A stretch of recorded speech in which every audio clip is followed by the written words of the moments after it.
極上琵琶湖天然うなぎでせいろ蒸し。今日は琵琶湖の天然うなぎを贅沢に使ったお料理をお届けするわよ。天然うなぎをお店で食べたら、一体いくらするかわからないわよね。でもね、お家の炊飯器を使えば、驚くほど簡単に、ふっくら美味しい特上せいろ蒸しができるんだよ。そうなの。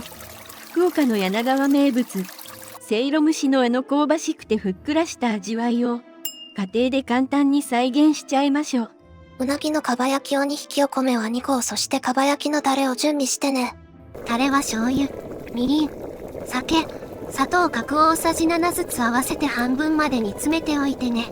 米を洗ったら、炊飯器の2合の目盛りまで、米とうなぎのタレ 120cc を入れて、炊き込みます。タレとお水を合わせたら、軽く混ぜてから、いつも通りにスイッチオンして普通に炊くよ。ご飯が炊き上がったら、そこからがいよいよ、せいろ蒸しプロセスよ。炊飯器の蓋を開けて、ご飯の上にカットしたうなぎのかば焼きを隙間なく並べるの。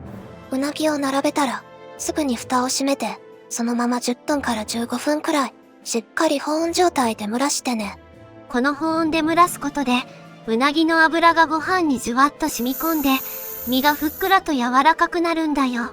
蒸らしが終わったら器に盛り付けて、上にたっぷりの錦糸卵と、お好みで山椒を振りかければ、特上せいろ蒸しの完成よ。本当に美味しいから、みんなもぜひ作ってみてね。他におすすめのうなぎ料理があったら、コメント欄で教えてね。